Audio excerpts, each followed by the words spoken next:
Alright, well, hello friends and fellow adventurers.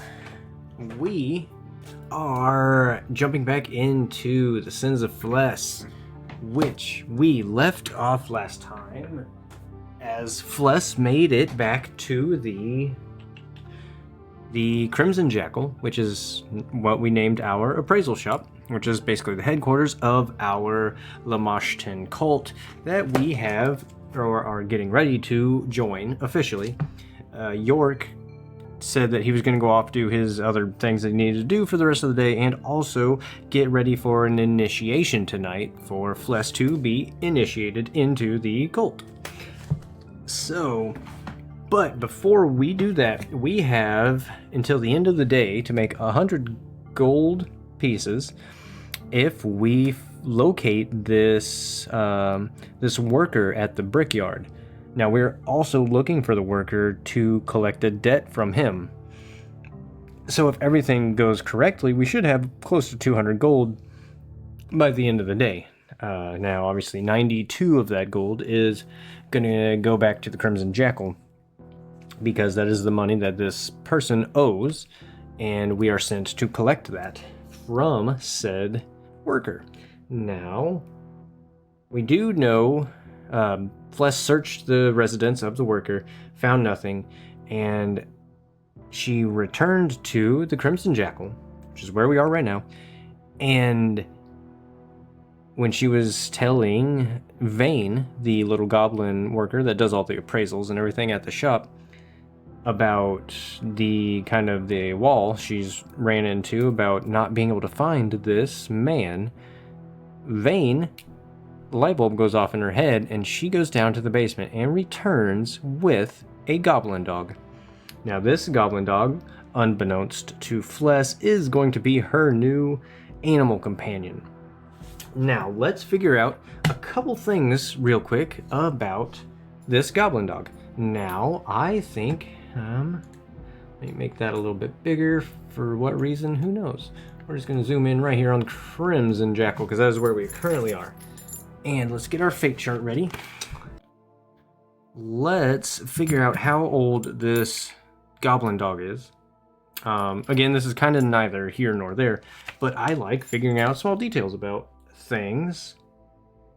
So, on a scale of 1 to 100, 1 being, you know, just like almost a puppy, but like old enough to have been trained a little bit, and 100 being like very old and very trained, so kind of like a veteran. And yeah, all right, so 1 to 100. How old is this? All right, so we already immediately have a, what does it look like on the camera? Yeah, it looks like an 11 on the camera, but honestly, it could go either way. I'm gonna re-roll that one because it was a cocked die, and I always like to re-roll cocked dice.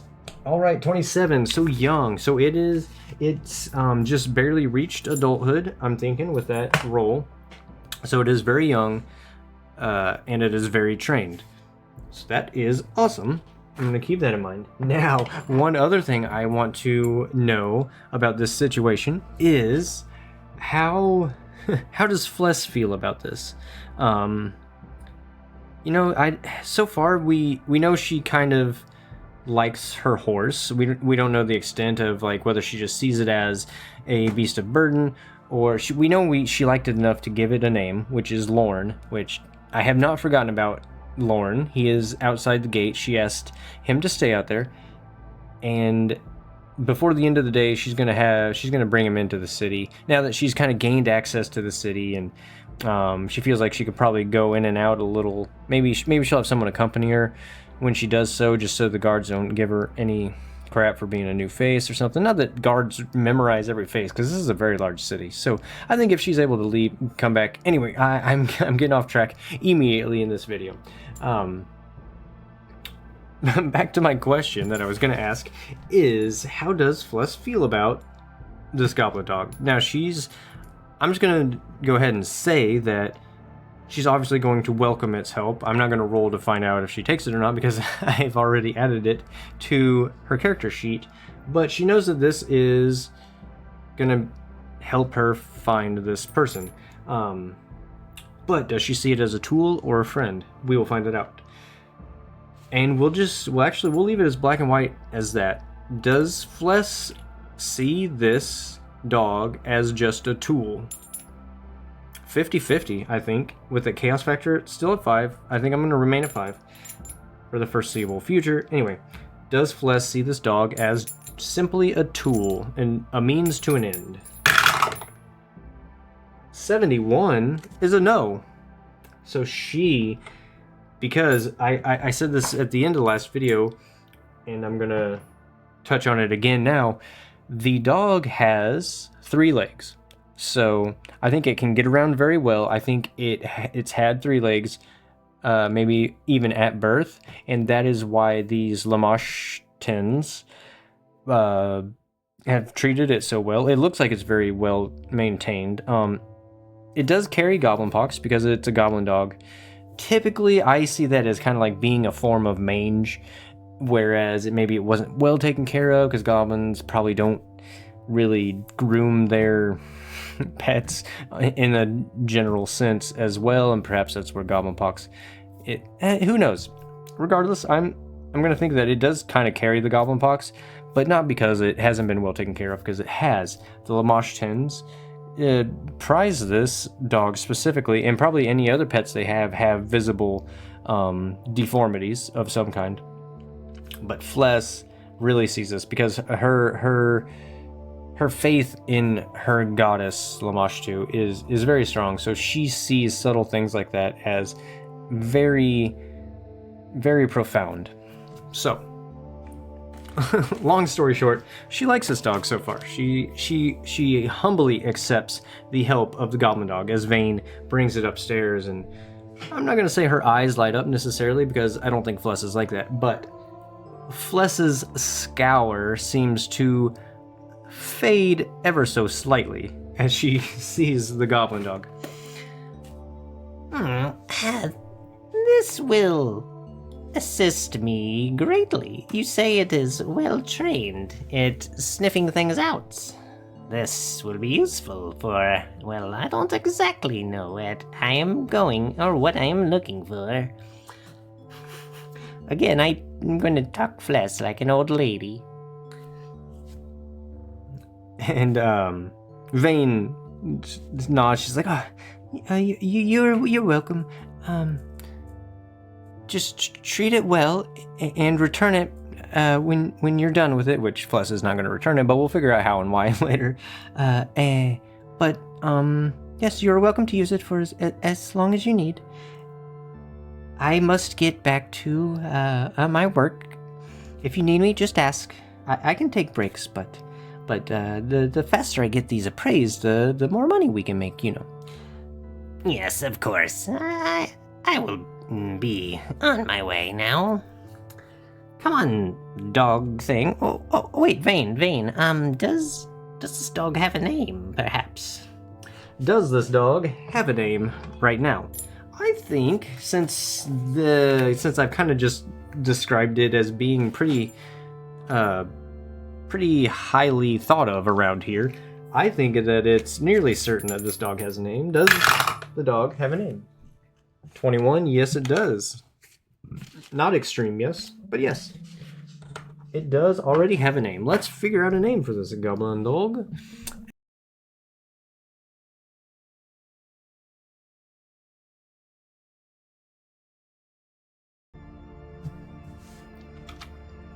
Okay, it actually didn't take too much longer. I probably didn't even need to pause it, but I clicked a couple more times on the goblin names, and Crick came up.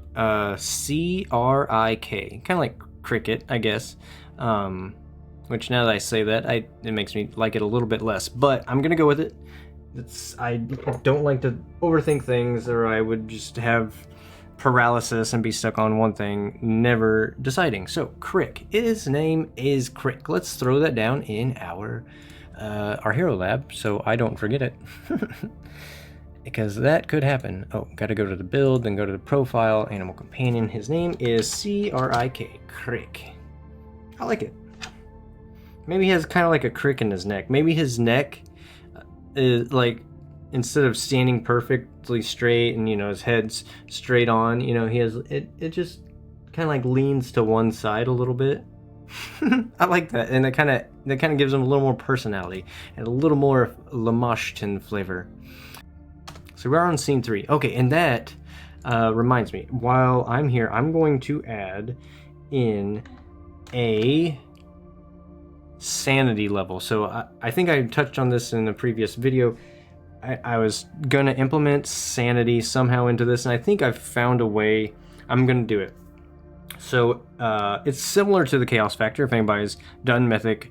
Anyway, so every new scene I start, if in the previous scene, Fless did not do something kind of like crazy or evil, something to, let's say, like relieve the pressure inside her head, you know, the voices and just the kind of the insanity, the psychological trauma that she carries with her.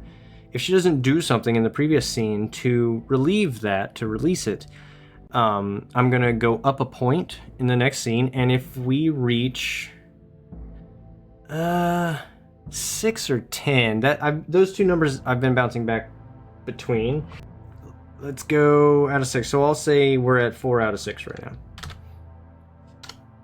Sanity, 4 out of 6. If I hit 6, she's going to go crazy. There's gonna be something. Maybe when that time comes, I'll have maybe a little table to roll on or something that she's either gonna see everyone around her as enemies. Maybe she won't attack them, but maybe she runs from them. Maybe she does attack them. Maybe voices in her head are just so loud that she can't hear anything else that's going on around her. Any attempts to kind of like socialize with her just fails instantly because she's just basically like curled up. Maybe she just loses a whole day due to this. Maybe she just laughs hysterically. I don't know. I'll figure that out when the time comes. Or maybe I'll just roll on a table and see what that does. Anyway, back to the story. Again, nothing has happened and we're going on 20 minutes now. Holy crap. Alright, so Fless has her goblin dog now. His name is Crick. He's young. He is a male. His head tilts slightly to one side. And Fless adores him so far. She's not going to show it, but she does adore him in a crazy, psychotic Fless kind of way. Now let's get off this ugly paper and let's get to tracking down this worker. We only have a few hours left. Now, I think at this point we're a little past noon, maybe 1, 2 o'clock, and Fless she doesn't have anything for this dog to go off of. She didn't know she was going to have a dog. So I think first thing Fless is going to do is she's going to lead Crick back to the house where she investigated the worker, because the manager, the boss of the brickyard, told her where he lived. She went and investigated, found nothing. But she's going to return to there because obviously there's going to be belongings of this worker in the house. So she comes in, the door's still unlocked, she opens it, she goes inside, kind of like the chair and table she flung in anger is still toppled over. Nobody else has been in here since then. Of course, I mean, it's only been maybe an hour at most. And so she goes over to the wardrobe and she opens it up, and she picks out what looks to be like a dirty shirt, something that hasn't been washed yet. Obviously, that's what a dirty shirt is. Vargas, shut up. And she lets she lets Crick sniff it. Now, we already went ahead and said that Crick is trained in finding things. So he knows this drill. He knows sniff and search. So we are down here. I'm kind of thinking the brickyard's down here and the apartment was a little ways off, maybe just over here a little bit. So this is going to be our starting point. And we'll just say it's going to be in this hex here. Do I have a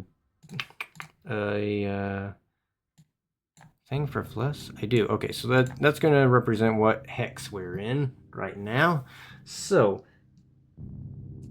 Fless lets Crick sniff, and he kind of sniffs the air. He walks outside the door, sniffs the air, sniffs the ground. Which direction is... I'm going to roll a d12, and that's going to tell us which direction we're going to take off.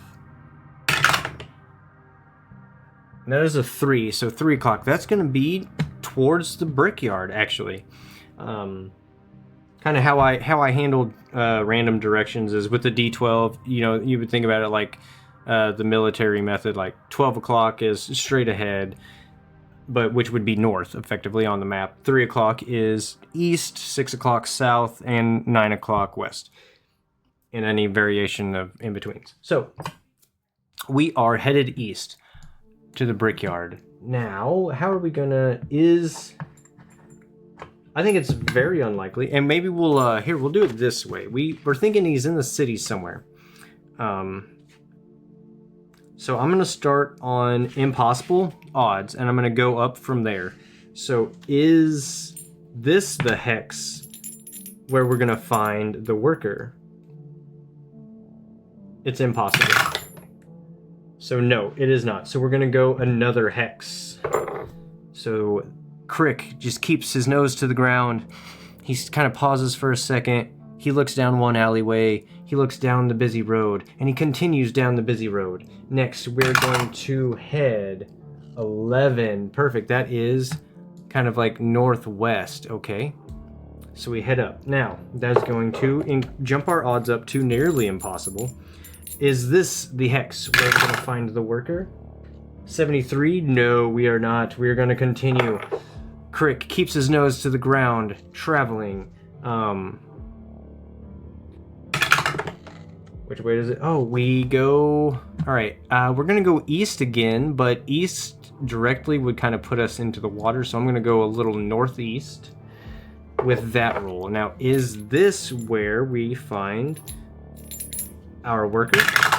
25 or below is a yes, and that is an 11. Yes! So this is the hex where we're going to find him. That's kind of cool. It's between the brickyard and the Crimson Jackal. It's along the water's edge, the river's edge here. We are in the town, and 11 makes it... Oops, I bumped the camera. 11 is a random event. Yes, I love random events. I love them, I love them, I love them. It makes me not have to think about things. Let's find the focus of this random event. So the event focus is going to be... I gotta roll a D100 again. Event focus is 91. Okay, current context. Okay, so the focus is we're searching for this worker. That makes total sense. Now we roll on a table. Is this action or description? I'm going to say that this is action. So I'm going to roll my black and white dice. Whoa, we jumped over with the white die. What? Oh, that's friggin' 3 times in a row. Come on. Okay, I'll take, I guess. A 55 and a 28. So 28 on the actions table. 28 on the actions table is defend, and 55 misfortune. Defend misfortune. Defend misfortune. Okay, so I think... Defend misfortune. Let's ask the fate chart, because everything I do is fate related. Is this worker still alive? I think it's likely. Is this worker still alive? On a 56... A likely is a yes. Ooh, if I'd made it a 50-50, it'd have been no. So he is still alive. Defend misfortune. Okay, so he is still alive right now. I think defend and misfortune is this man... Was he attacked? Maybe he's laying down kind of like at the riverside. You know how in towns where the rivers kind of run through the cities, there's kind of like stairways that lead down to the water level, but there's also kind of like just this thin little like side between where the bricks and the walls come up, and where the actual water's edge is. Usually debris and nasty things kind of collect here. I'm thinking this guy is in that sort of area, and I think he has been attacked. Maybe a mugger, maybe somebody else. Okay. So let's just go with that. He was attacked, and he's laying down here kind of in the muck, but he is not dead yet. He is still barely alive. So, Crick, he kind of like, he's leading his way through the streets and everything, and we come along the water's edge, and then he stops for a second.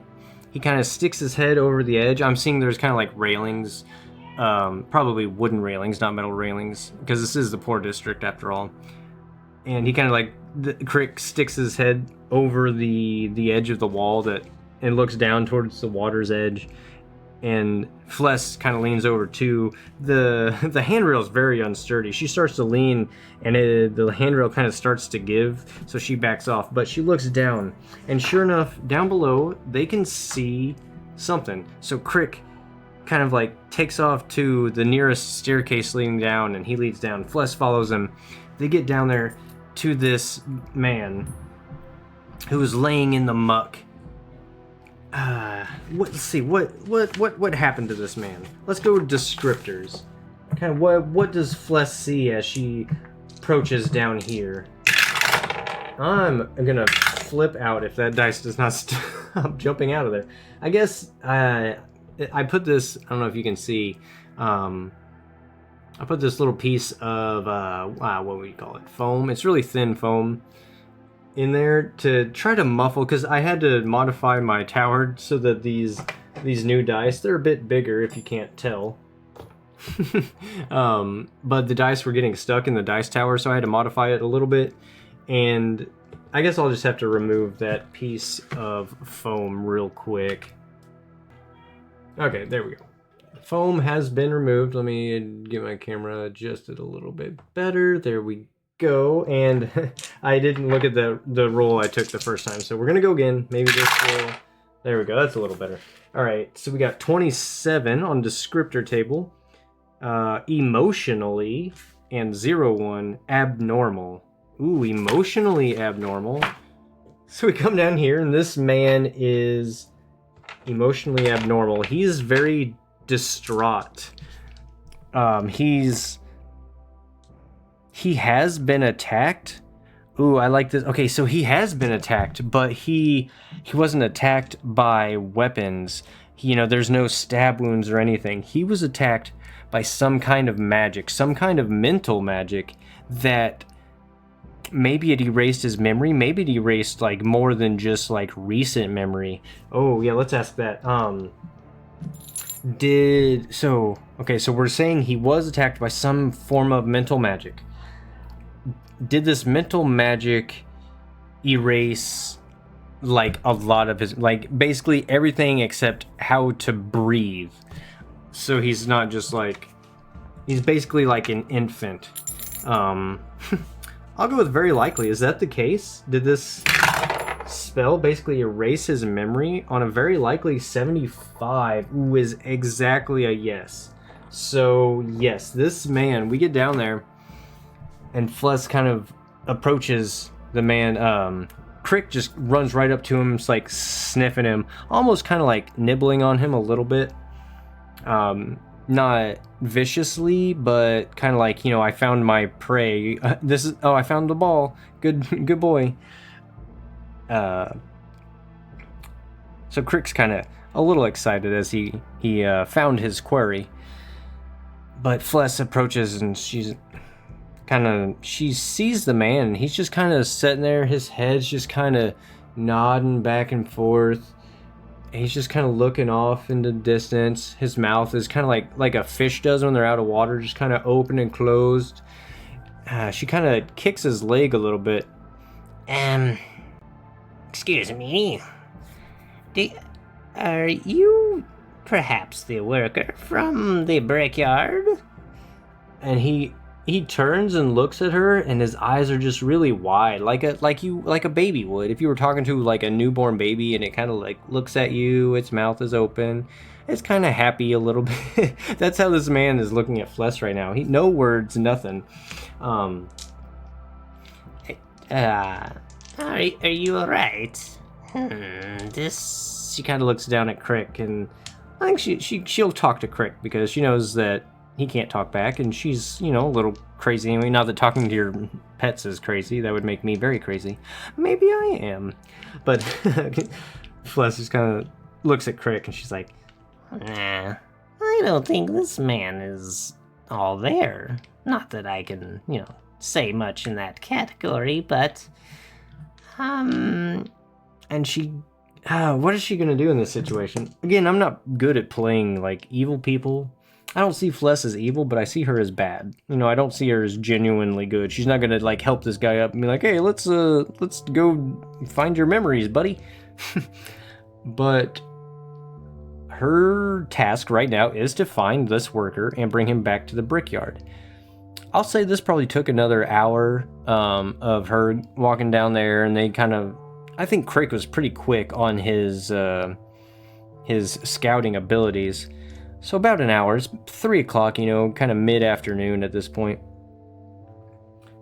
And Fless's objective is to get this man back to the brickyard. So I think, again, she makes another couple of attempts to kind of communicate with this man, and she quickly realizes that he's either brain dead, maybe he took a blow to the head. She doesn't know. We on the meta side know that his memory was altered or just erased entirely. For what reason, we don't know. Maybe we'll never find out.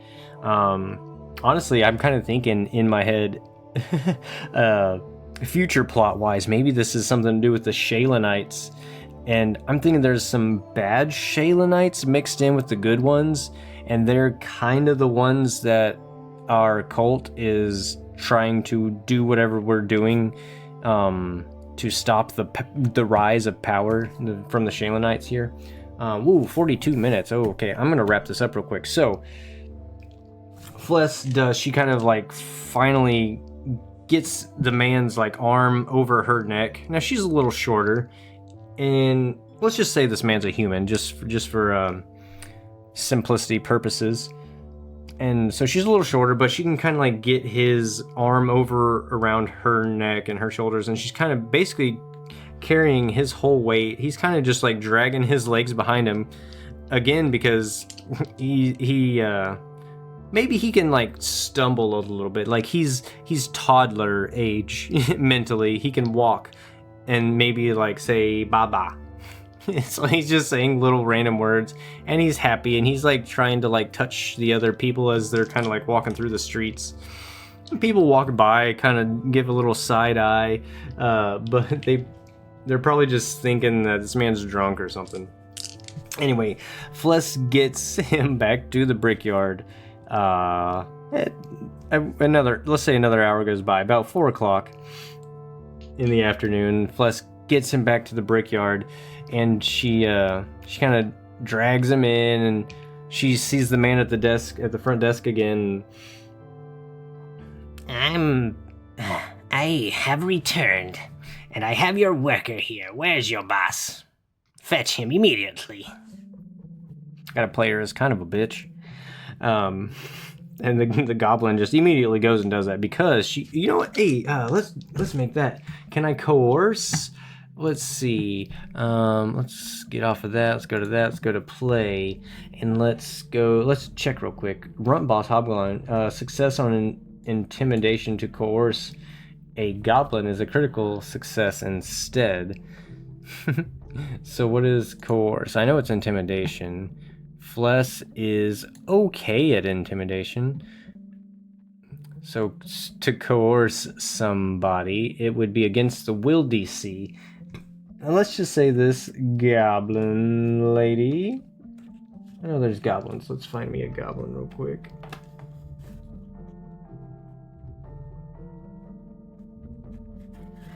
Sorry guys, sorry.